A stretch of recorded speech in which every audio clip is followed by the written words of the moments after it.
Well, fuck your God, God damn it. Fuck your God, fuck your God, fuck your God, fuck your God, and fuck your God.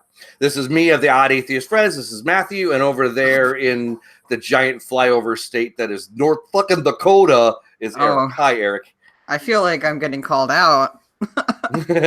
Well, don't get me wrong. Chicago's a huge shithole too. I mean, if we're not dragging black men into fucking black boxes and beating the shit out of them, forcing coercion, forcing coerced testimony out of them, why the hell not? Yeah, but neither of you live in Kentucky. Mic drop. I used to live in North Carolina. So wow, I really feel I should walk away. I mean, that voice you just heard is Callie fucking Wright. Hi, Callie. Oh hey. My God. Hi, Callie. So Callie, tell our 3 listeners about you and what you do. We're definitely at least up to 10 or 20. 3. I never give us the benefit of the doubt. I mean, that sounds like a cool little intimate living room hangout. Use some drinks, throw some music on, hang out. I'm good with it. Yeah. So I produce a podcast called Queer Splaining. It's a storytelling show a la the stuff you hear on NPR. And it focuses on stories involving queer and trans folks, not necessarily about their queerness or transness, but just queer folks with interesting, important, tragic, funny, whatever stories to tell. The show used to be called The Gay Theist Manifesto, and it was very much an interview format style show. And I listened to a bunch of storytelling podcasts, and I would hear them do stories about queer or trans folks, and it felt like I was in a zoo. It was just a tour guide leading a group of people through a zoo, looking at queer and trans people through glass, saying well, this is how these people live. And it was all very surface level. Here's the story of me coming out, or here's the story of my surgery, and all of that sort of stuff. And it's not that those things aren't important. They are, but there is most certainly more than that to our lives. And, I didn't really feel like those stories were ever getting a hearing. And it always seemed the only time you hear from a trans person is when they're talking about transness. You don't hear, a trans scientist talking about the science that they do. And, it's not that person's transness is completely unimportant to the conversation, but, generally speaking with things like that, it's always framed in the oh my gosh, look, here's a trans person existing. Isn't that amazing? Mm-hmm. And so I wanted to produce stories that were not that, stories that treat someone's queerness or transness as a given, and the importance to their story is something that's completely decided by them, as opposed to me deciding that oh, you coming out as trans is the most important part of your story. I would just say, hey, here's your life experience. Tell me what you think is important. Tell me what's the story to you in this. And so that's the kind of stuff that I try to make now. I'm kind of glad you changed that format, because it seemed like they talked about doing this in Law and Order SVU when they stopped trying to do the rape of the week and started doing other stuff too. So I'm glad that you're doing it that way too. Well, for me, I think storytelling is just more engaging to me as a podcast listener. I think documentary style, education, we're going to do an interview about a thing, and let's say I ask you a question and then you answer a question, that sort of stuff. It's important stuff, and there are lots of people who are really good at it, and I'm really glad they do it. I just wanted to make things that are more just tell me about something that happened to you in your life and what you learned from it, what you took away from it, what it meant to you, that kind of stuff. And so that's the kind of stuff that I want to make. And looking at the kind of stuff that I'm making now versus the stuff that we made then, I just I'm more proud of what I'm doing creatively, and it's more fulfilling to me. It's a whole hell of a lot more work. I used to spend maybe 5 or 6 hours per episode. Now it's probably 15 to 20 hours per episode. Wow. But I'm far more satisfied with the work that's being done. And I've never put out an episode of any podcast where I was just oh man, I really phoned this one in. I can legitimately say every episode of the show that I've put out, whether it was by myself or when I still had co-hosts and stuff, there was never an episode where I was oh man, we really phoned that one in, but hey, we got one out. You know what I mean? But just looking, then versus now, I think the product is far higher quality than it was at that point. And I think that's just a product of a lot of sort of studying and being a student on my part and trying to get better at my craft. For sure. Experience makes a big difference in stuff too. So like the Yeah. longer you do stuff. Yeah, experience is a big one, and I'm just a big fan of always trying to be a student of whatever it is that I'm doing. It's really easy to kind of get into a rhythm and say like, I've got my, I've hit my stride. I feel like I'm comfortable in what I'm doing. I like what I'm doing, you can get comfortable there, especially like if you're doing a podcast every week. It's a grind, right? Like even if you're just doing an interview show and it's a couple hours of work per week, like it's still a grind. Like getting guests, figuring out what you want to talk about, especially if you're talking about heavy stuff, like it's a lot of work either way. It's really easy to sort of fall into a rhythm once you get comfortable. And I get really uncomfortable when I realize that's what I'm doing. And so I'm always like, spending time reading from people who do the kind of thing that I want to do, and I think do it better than me. Just reading everything they've ever written about podcasting, and I've even shot out random emails to some people, and I've gotten really kind responses from people giving me like thoughts and advice and perspective and wisdom and that kind of stuff. And that's been really valuable. And so for me, a lot of it is just about what can I do? What more can I do to push myself creatively? And, what are like things that I can try to make things more interesting and that kind of thing too. For sure. I was thinking about this earlier today, that our podcast, while we don't put that much effort into it, we just come on here and talk most of the time. We put a little bit of effort, but it's not a lot and I like it that way because we just have conversations like friends sitting around like a table would.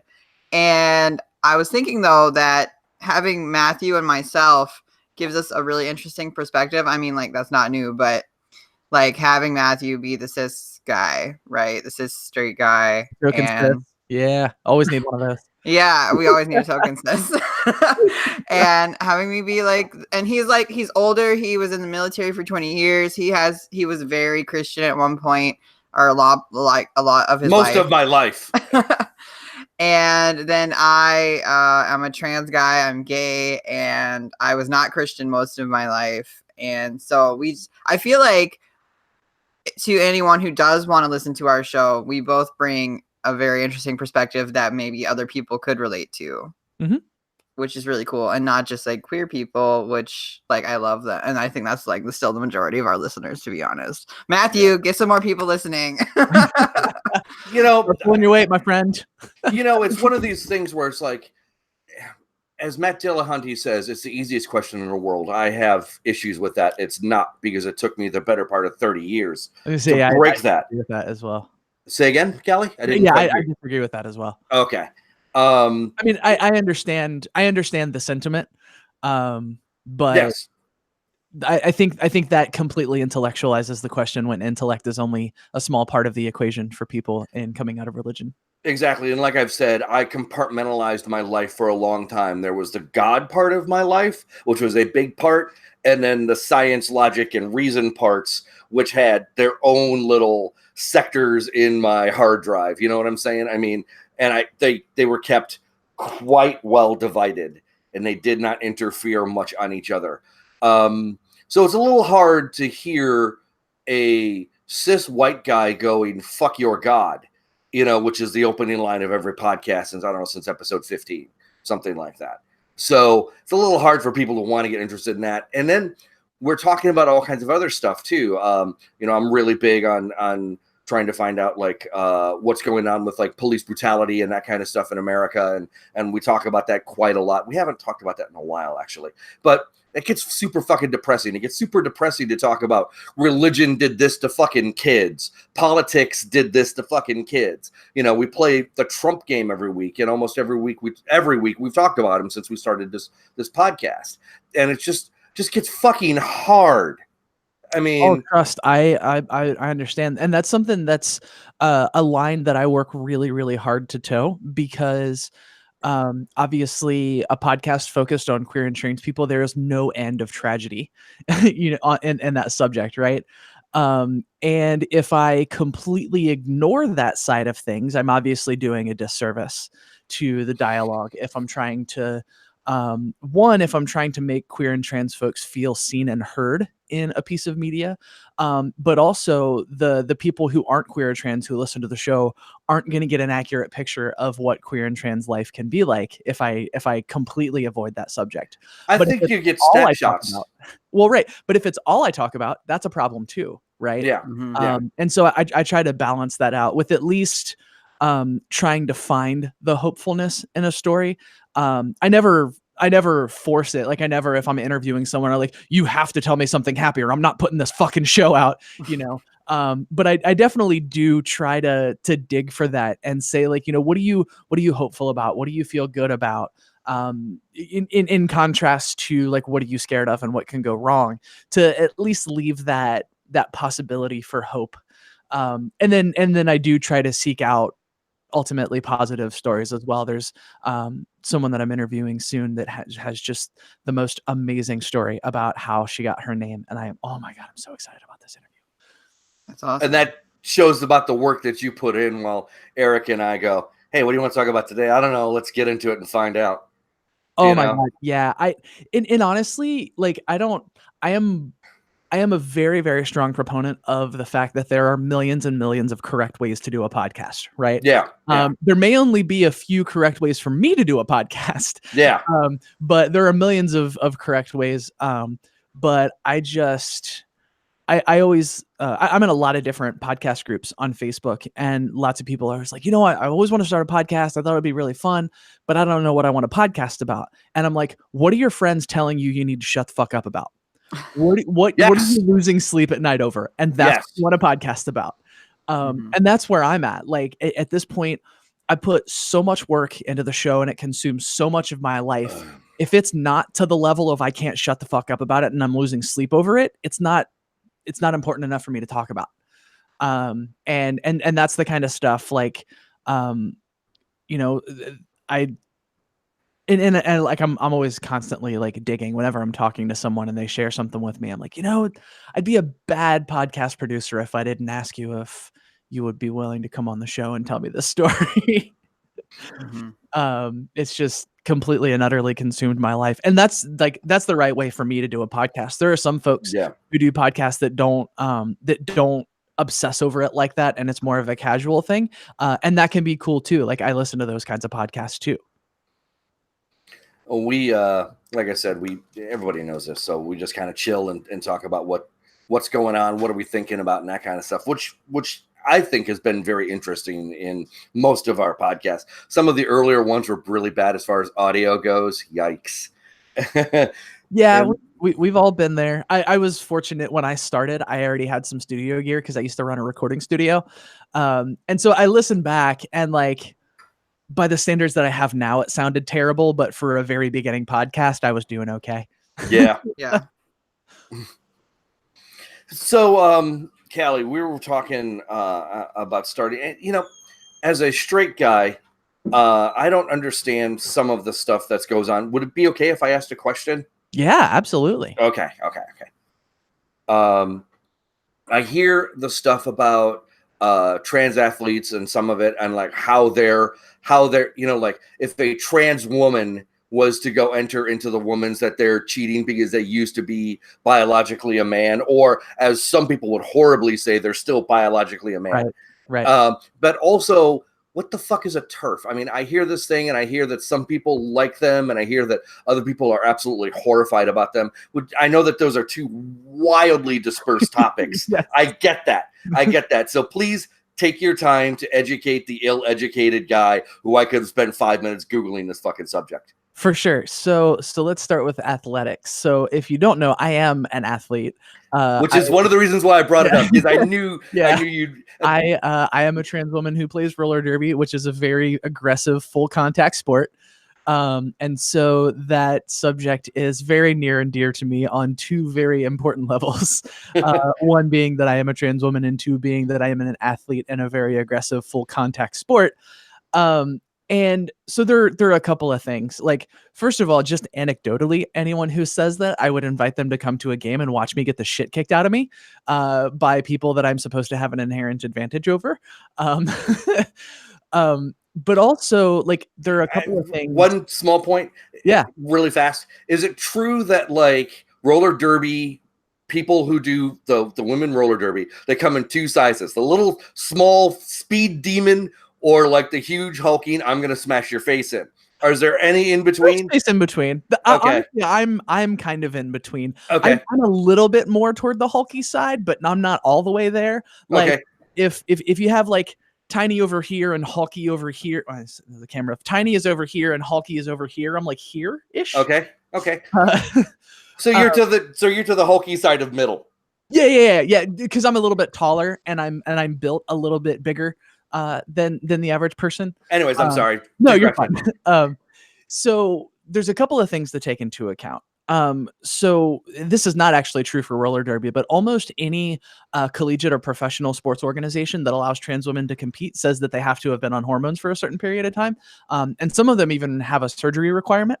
And, we can argue about whether or not that makes sense, but that's the reality that most trans athletes exist in. And hormones change the game completely because it makes it much harder for you to build and maintain muscle mass, makes it a lot easier for you to gain and maintain fat. I personally have an extra disadvantage because I've had weight loss surgery. I can't consume as many calories as the average person. And so it's harder for me to gain weight, period, whether it's like muscle or fat. But the common response to that is that in testosterone-based puberty, your skeletal structure gets bigger, right? Gets more dense too, does it not? I think that's accurate. There is also evidence that some of that reverses on hormones. But the other thing is that, so like, let's just assume in an unqualified way that that's true. I now have far less muscle mass to move my bigger skeletal structure. So like at the very least that evens the playing field, if not puts me at a disadvantage. And then the other thing too is like if all of these things were true, we would see trans women absolutely dominating every sport they're allowed to compete in. And you just don't see that, right? Like there are some individual stories that you hear about like runners breaking records or powerlifters breaking records. But those things are pretty extraordinary. And that's to say nothing of the fact that like in not in this conversation, but in the discourse in society, what this comes down to is me arguing my mediocrity as my right to exist. Right. Like that's so fucked up. Right. Isn't it? and that's what it comes down to. And it's personally fucked with me a lot because in roller derby, I've done pretty well for my first season. Like our very last season of the game, I got rostered for an A-team game. I was told that I'm the third person in at least 8 years to have done that, to like started her first season and get rostered for an A-team game by the end of your first season. It's just not something that happens a lot. And I feel really good because I spent 4 nights a week at the rink, 2 or 3 nights a week at the gym, lots and lots of study, lots and lots of practice, all of that sort of stuff. And so like I've done pretty well for myself. But it creates this imposter syndrome in the back of my head. Like, gosh, is it really because I'm trans? Is that really why I'm doing so well? And the answer is fucking no, of course not. It's like hundreds of hours of really, really hard work and dedication and study. And Billy Joe Bob Redneck is gonna be like, that's because she used to be a guy, is a guy playing in a woman's game. So yeah. Exactly. But then I go to practice and like I'm just consistently, so like I spent most of the seasons being rostered with our B team. And I feel like in B team skating, I'm probably like right in the middle skill wise. When I played in our A team game, like I just absolutely got the fucking shit stomped out of me. And like what does that tell you about the inherent advantage that a trans woman has? Like that's anecdotal, right? That's not like a scientific study. I get that. But it's just really, really hard for me to not think about that stuff every time. I'm like, if all of this is true, I should fucking own the track unless there's another trans woman on the track with me. Like I should just own everything. And that's just not the fucking way that it goes down. Well, they could say that you're inexperienced. You know what I'm saying? That you've only been doing this a short while, so you haven't had a chance to flex those muscles yet properly to get your ownage on a fucking track. I'm just saying, right. Because you're still a fucking newbie. Right. Well, but to hear some of these folks, apparently that shouldn't matter. Literally, the only thing that matters is that I had a testosterone-fueled puberty, and the fact that now post-bottom surgery, I have less testosterone in my body than the average cis woman is completely irrelevant, apparently. Even though, like, I am not a biologist, and so this is not my wheelhouse, and I don't feel comfortable doing a deep dive on this. But also, like, testosterone is not the magical athletic achievement drug that a lot of people think it is. No, it's not. I mean, you've got to have the ability and the aptitude for it, and all kinds of other shit. And the same guys. Yeah, it's one piece of the formula for sure. It's not irrelevant. But it's not this like magical, like you've got higher testosterone, therefore you're automatically better at everything athletic. Like that's just not how it works. The professional baseball players who took HGH and, so they already were professional ball players or close to being that level when they were taking it. I'm sorry, Eric. I did not mean to interrupt you. Oh, that's the first time you've ever apologized. No, it's not. I'm just fucking kidding. No, anyway, if testosterone was the magic thing, first off, all the men in the world would just be really good at sports, and they're definitely not. And you would also see trans men at the absolute bottom of the barrel in every sport they're allowed to compete in, and that's not the case either. Yeah. So that's it. Fucking crap. So it's just one of these things where it's the dichotomy of what they're arguing for is stupid. It doesn't make any fucking sense to me. So well, it's just about it really is about transphobia, and it's in a lot of cases, I'm sure it's not conscious transphobia, like I hate trans people, therefore they shouldn't be allowed in sports. But it's the sort of implicit bias that we talk about around gender and around race and that kind of stuff, where it's not like people actively like, oh, I hate trans people, therefore, it's a lot of really bad ideas that people have and the sort of like visceral discomfort that a lot of people have around trans folks.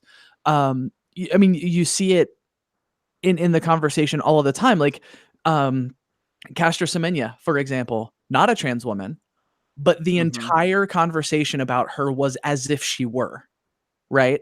Like the entire, like all of the people saying that she shouldn't be allowed to compete and all of that sort of stuff. Like, could you go into her? Because the name is drawing blank for me. I apologize. Sure. Yeah. Sorry. I should bring up a news story and assume that everyone knows it.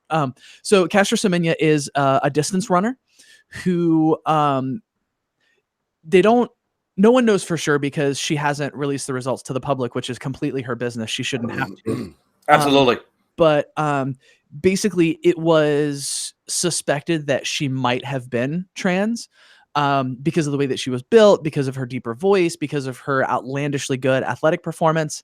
And the organization for the sport that she's in forced her to undergo testing to check her hormone levels and found that she produces more testosterone than the average cis woman does. And so they created this rule where she wasn't allowed to compete unless she took drugs to reduce her testosterone levels. And now what if she was just a mannish woman? I mean, I hate using that. I'm sorry. That was an uncalled for phrase. But what if she's just I didn't realize that. Yeah, I'm sorry. I apologize. Well, no, and that's what it turned out to be. She's a cis woman who just naturally produces more testosterone than the average cis woman. That's the way that it turned out. And they tried to create this rule saying that she wasn't allowed to compete unless she took drugs to reduce her testosterone levels. And if you listen to the discourse around it, it was all her basically being treated as if she were trans, even though she's not. And no one, and so like she had all of this testing done and some of the results were leaked to the press. She never actually released them publicly. But I think the general consensus is that she has an intersex condition that causes her body to produce more testosterone than the average cis woman. But like all of the discourse was as if she were trans. Right.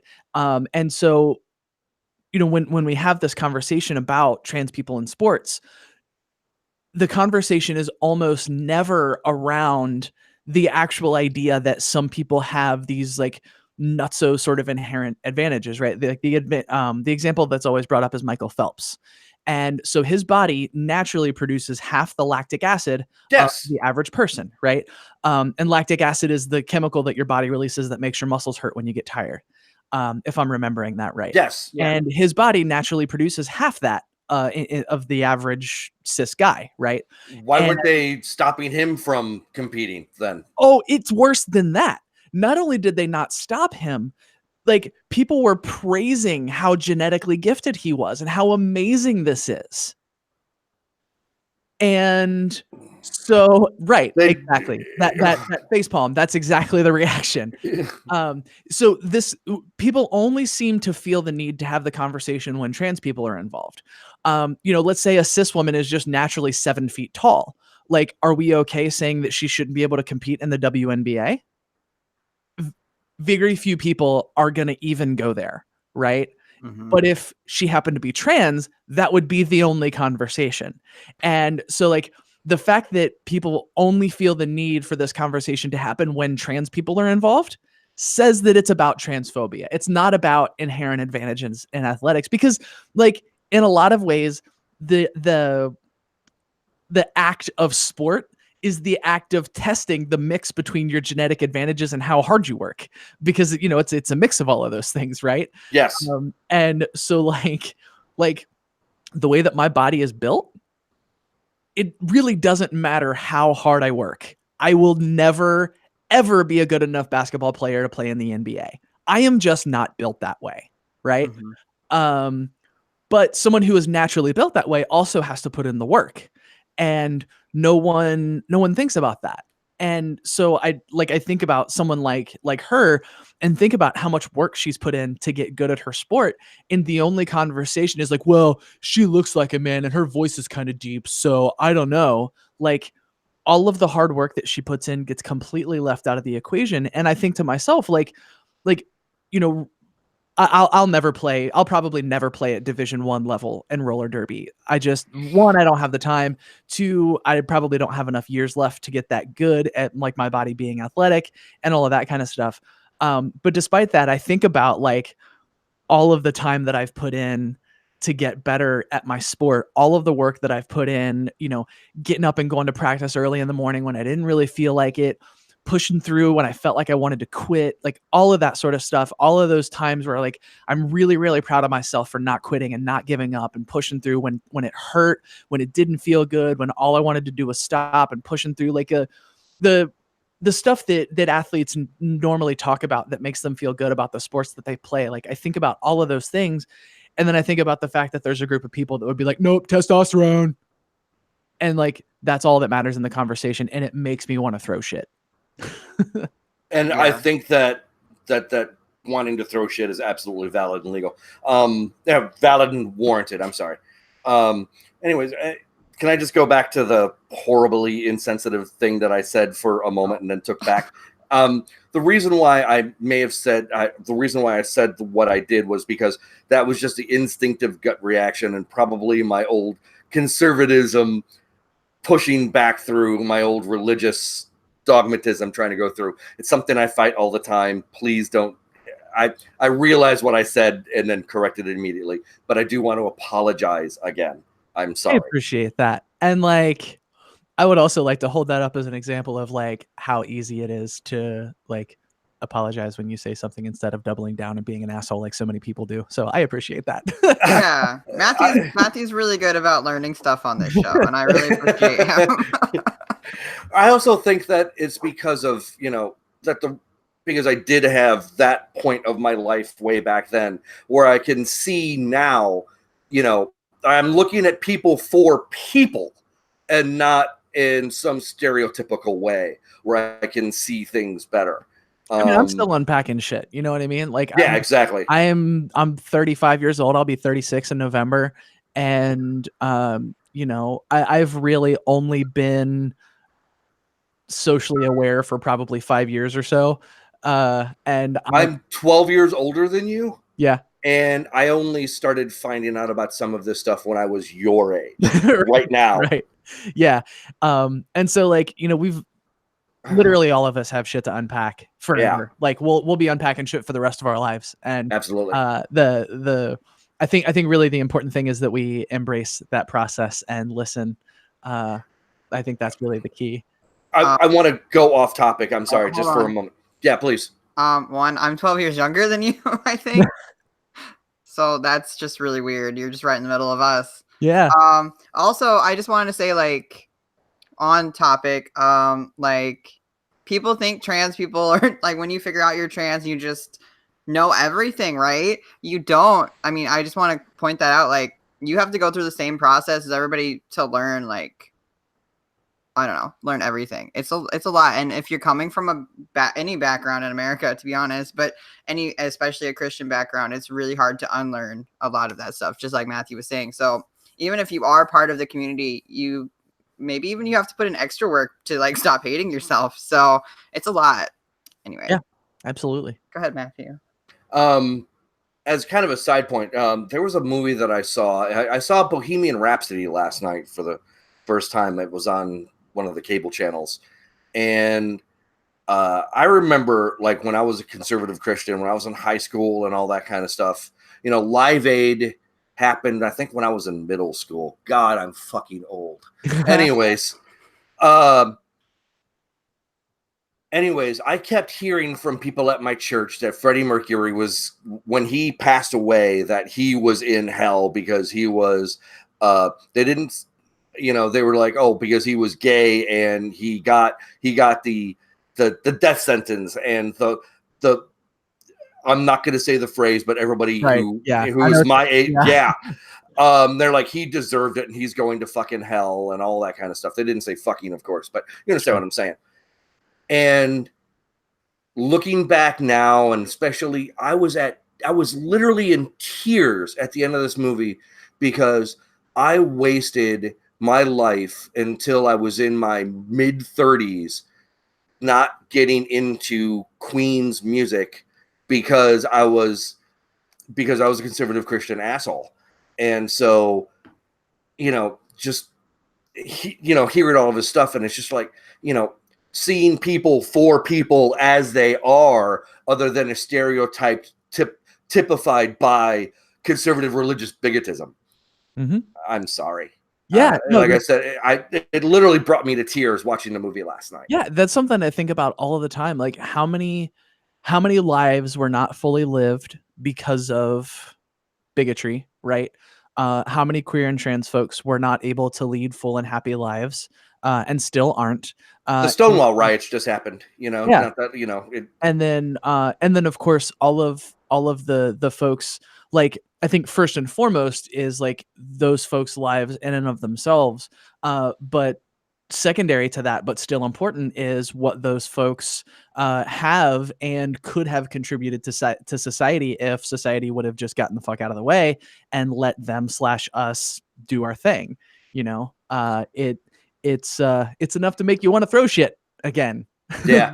And it's funny because I keep seeing commercials here in the Chicago area about AIDS now being that they've got treatments to make it literally undetectable in the human body. Yep, and so it's not. And which is also one. I mean, I understand that it was in the beginning, it was in the 80s, so we didn't understand it. You know, they were starting to, but think about what happened now. I mean, if Freddie Mercury would have lived, the kind of stuff that he would have, I mean, and all these other people, you know, I mean, you don't know. Anyways, I'm totally sorry for the huge digression. I apologize. No, it's an important thing, and it's something that I think about a lot. Because I think about, you know, like, what ifs are always hard, right? Because like I was having a conversation with a friend of mine once, not too long after I came out, and we were just getting super, super deep with each other. And you know, he was like, you know, say you could go back in time and flip a switch and make yourself not trans, would you?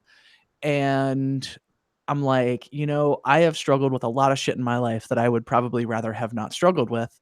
But also there are lots of great things in my life that, you know, it was like, if I sort of like pull apart the tapestry of my life and see, like, you know, what led me to this one thing or another, there are things in my life that I'm really grateful for. Like my wife, for example, her and I probably would not have met.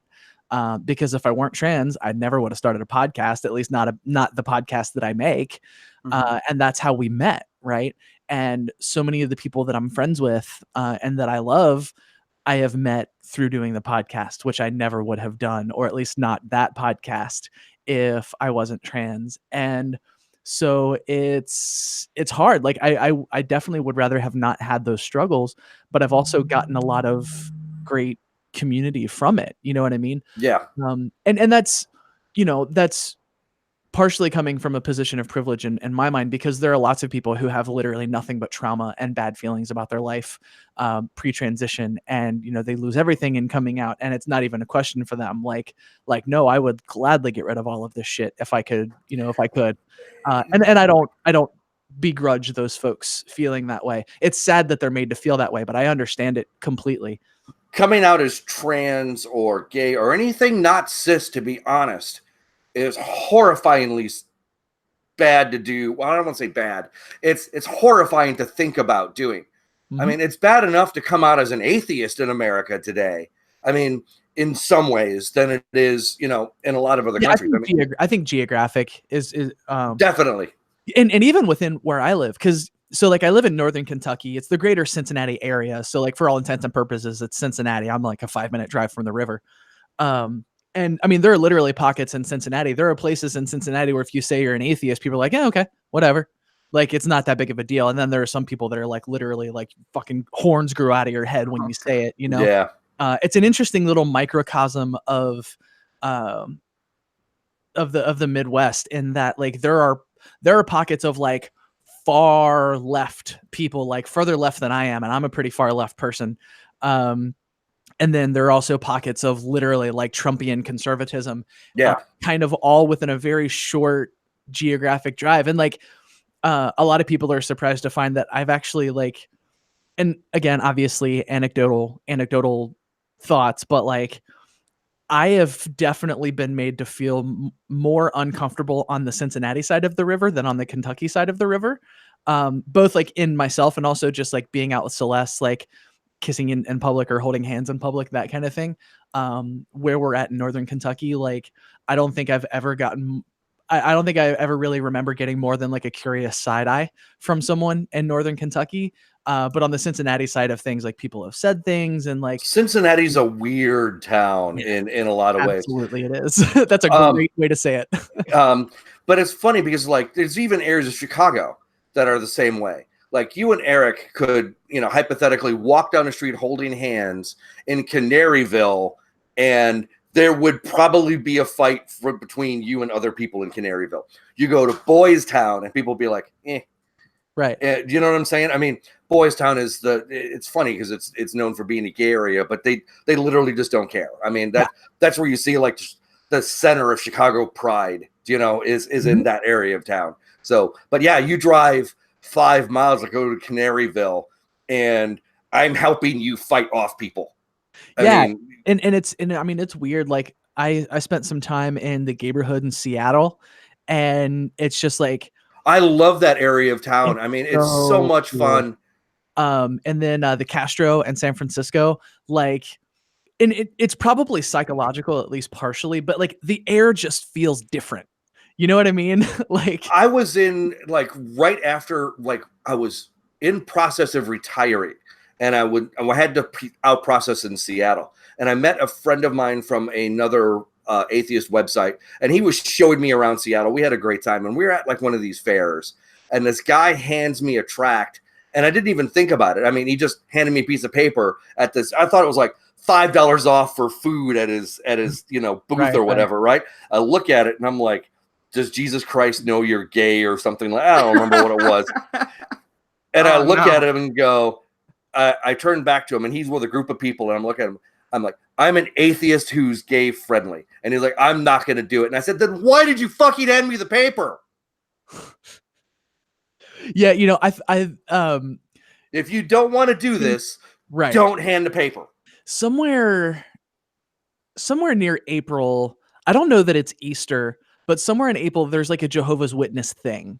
It's like a holiday that Jehovah's Witness I don't. Maybe that's wrong because Jehovah's Witnesses don't do holidays. Anyways, I understand what Yeah, you're there's getting some at. kind of event, right? That a lot of Okay. Jehovah's Witnesses go out and canvas for.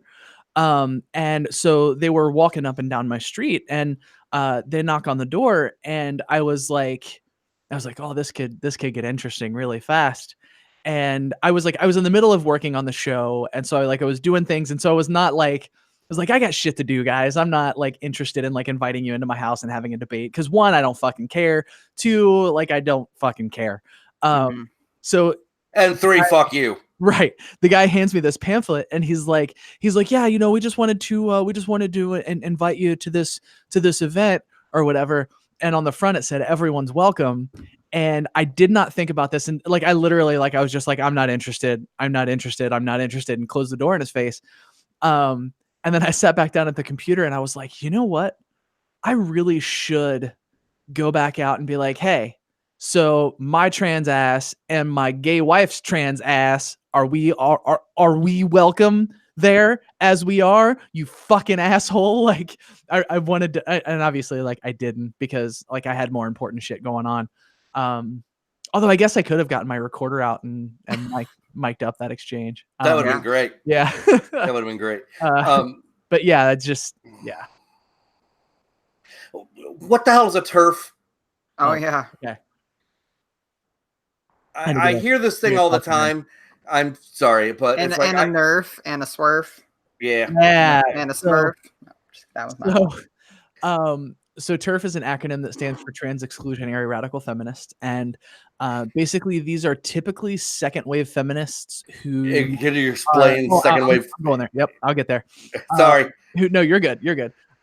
Who are basically people who don't recognize trans women as women, and also go further than that and think that trans women are a threat to quote unquote real women, because they see. I hate that real bullshit. Yeah. Anyways, because they see us as men invading women's spaces is what it comes down to. And so second wave feminism, basically it's supposed to sort of rebel against the idea of like gender essentialism, that like a woman is supposed to be one thing or another, which is a really interesting philosophy given how they feel about trans women. But yeah, so you know what? Are they like really about not letting women have their own agency? Is that really kind of what they're about in some aspect, Callie?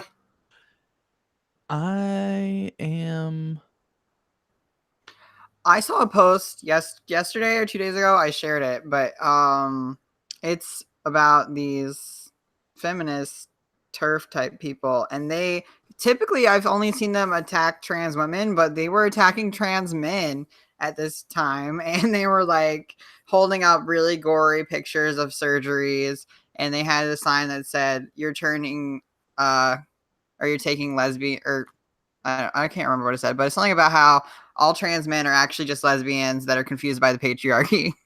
And I was like, well, no. Fuck. Like, cool, guys. So like surgery is gross and not that appealing visually. I'm not really like, you're not telling me anything I don't know, because like, trust me, I've gone through it. Like I got my crotch surgically rearranged and it wasn't pretty, and you're not telling me anything I don't know by holding up pictures. I don't need pictures. I've got them. Like, I got to say, Callie, for one, I've got to give you all kinds of props for not only realizing who you were, but taking the steps to get it done in our fucking society. Like both of you are amazing, by the way. Do you know what I'm saying? I mean, I was pretty grossed out with my pictures of getting my knee surgically fucking redone. You know, I've got a bone graft in my knee, and those pictures are pretty fucking horrifying. But some of the stuff that trans people do to make themselves, you know, by society standards, what they truly are, is fucking horrifying, that you got to go through it to begin with and then get it done. Yeah, well, bravo, brava. I mean, fuck. I will also say that I hope you took that in the way I meant it. No, absolutely. I just think it's important to point out that I am extraordinarily fortunate in that I faced far fewer obstacles than the average trans person does. Like, I happen to have a job within, well, I happen to have, past tense, a job that had insurance that paid for it. No, well, it didn't pay for it entirely. Like, I still had to, I think we ended up coming out of pocket $12 or $13,000 for it. That's still a fuck change but- of money. Right, I but mean, I also billed my insurance company like 80 grand. So like, yeah. So like I had insurance coverage that covered it, a very supportive work environment, a very supportive friend and family community.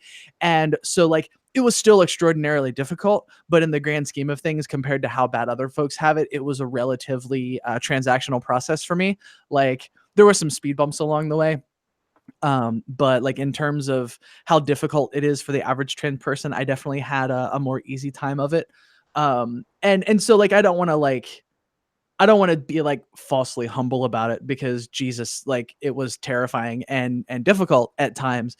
But I also think it's really important to recognize the privileges that I had, and having insurance that paid for most of it, and the fact that I was making enough money to save, the fact that I had a supportive enough community to help fundraise for the money that I didn't have, to get it done for Celeste and I both, actually. And so like I had a lot of advantages that a lot of folks don't have. And I think that's important to recognize as well. Because it should be as easy for everyone as it was for me. And it is not, unfortunately. Yeah. That's why I'm still waiting to get surgery. I have to save up money to pay out of pocket. So unless something magically changes. And I have insurance. It's shitty North Dakota insurance, and trans people don't exist. Yeah, I was just lucky enough that, I worked for like a Fortune 100 company that was, I'm anti-capitalist. I don't trust corporations, but like they did all right by us on a social level, like, great non-discrimination policy and that sort of stuff. And the insurance was very inclusive. And like I said, I had to jump through some hoops paperwork wise, but nothing super extraordinary. The surgeon's office was terrible administratively, but that doesn't have anything to do with being trans. That has to do with the fact that like dealing with medical providers is a fucking nightmare for anyone. We should have you back on to talk about corporate policy. Policy here in the U.S. We could have a whole another podcast. I'm just saying another time, please, another time about that. All right, Matthew, you want to do a trump card? Actually, could we talk about? So, Callie, I know you don't play Dungeons & Dragons, but I know you're a huge Star Trek nerd like myself. I am indeed. By the way, the only word I know in Klingon is "takek," and I'm pretty sure I said that wrong. I think that's isn't that Klingon for like asshole or something like that? The correct pronunciation is "takek." Okay. And isn't that Klingon for asshole, basically? Kinda. So none of the Klingon insults have direct English translations. But that is like, that's a name you call someone when you don't like them. When you want to fight, basically. Yeah. I have the book, the Klingon word, Klingon I have the Klingon dictionary. I have that. Yeah. I think at one point I might have showed you my collection of Star Trek communicators and Klingon pins. Yes. That. Yeah. So I am a huge Star Trek fan. I've been watching it since I was a small boy, 8, 9, 10 years old, with the original, the TOS, the original series. And then Deep Space, not Deep Space Nine. We'll get to Deep Space Nine in a moment. But when TNG came out, I was in high school when it first came out, and I recorded all of those on fucking VHS and literally wore out tapes watching them in reruns. Anyways, so the old Kirk versus Picard is boring and it's played out because we all know Picard was better than Kirk. That's just decided. Okay. But my real question, say, oh, you agree with that? Okay. I agree with that. Yes. Because I agree with that whole thing, that the Kirk Picard dichotomy is not the right question to ask. But also, if we're going to ask that, the Picard is the better of the two. Like, I'm totally with you there. Okay, great. Because we're probably going to have an argument right about now. Is that I've been rewatching. I bought on not on Amazon, but on iTunes. I bought like the whole Deep Space Nine because I missed a big chunk of that when I was on my second ship and all kinds of stuff. Anyways, and I've just been binging the show for the second time. The first time was about 6 or 7 years ago, but I've been rewatching it, and I've also seen Star Trek Voyager. Now they are Cisco is also a starship captain because he was the commander of the Defiant as well as the space station. Mhm. And Janeway was just, at least in the show, just the captain of the Voyager. Mhm. Who's the better captain? Cisco, hands down. Cisco is the best Star Trek captain, period. End of Yes! Okay, we agree. Cisco is just a badass motherfucker. Yes, and so absolutely. On several levels. Okay, so we agree. Okay, great. I for some reason I thought you were going to think Janeway on this for some reason. But anyways, no, I love Captain Janeway. Don't get me wrong. I have I think she's a fucking monster for what she did to Tuvix. yes. But I do love Janeway as a captain. But yeah, like hands down, DS9 is the best series and Cisco is the best captain, like without question. Do you really think they should have brought Q back? Because Q was only there for one episode. They should, and it was kind of an iffy episode. It wasn't bad, but it's not my favorite. But he decked Q. Right, and I'm not Picard. Such a good line. Oh yeah, Picard never hit me. So I just want to show my tattoo. Ah. Oh, nice. Yeah, that was my second tattoo. I on my love it. first birthday. I love it. Cool. Anyway, Callie, thank you for being on our show. We super appreciate you. Can we do one? Yeah, let's do one. Okay. So the Trump game. We don't have a lot of time. I apologize for that, Callie. We got talking about. You're good. Okay. So one of these will be Trump. Quote number 1. Oh God. I will be by far I will be the best by far in fighting terrorism. Trump. Or was it Trump? Throw that one. The other one was Tupac Shakur. Dead. Anyways, so the first one, I will be the best by far in fighting terror, Trump. The second one was America wants its respect, Tupac Shakur. Okay, because I fucked that one up. Good job. Oh, even better. I hope that we will have great long-term relationship. I really liked him a lot, and I'm a bit surprised in telling you that. I really liked him a lot. Quote number 1. Okay. Quote number 2. This is the only naked man that will ever be in my bedroom. I have to go with number 1 because it was just very repetitive, like Trump. I was gonna say I'm feeling number 1. I hope that we will have a great long-term relationship. I really liked him a lot, and I'm a bit surprised. I'm telling you that I really liked him a lot. Donald Trump. The second one, this is the only man that will ever be in my bedroom. Melissa Etheridge. Nice. Sweet. Nice. I love it. Okay, so Callie, I'm sorry that we took so long talking about all the other stuff, and we didn't get a chance much to talk about Star Trek. So it's all good. I am down to come back to talk about Star Trek anytime because holy shit, do I have feelings? Okay, Yeah. I do too. I'm just saying. I mean, we could go talk about like originally how it wanted to be Wagon Train to the Sky, and then it turned into like this whole other political but non-political thing, and even with. I haven't watched it. Anyways, we can talk about it later, as well as talk about economic policy with corporations in the United States. Right. So anyways, Callie, where can people find you? Queersplaining.com. I'm at Callie Gets It on Twitter and Instagram. Sweet. Oh. Okay, so this has been awesome. Callie, thank you for coming on. We really appreciate it. Thanks, guys. And so this is Matthew, and for Eric, this has been the Odd Atheist Friends, and we'll talk to you soon. Bye. Bye.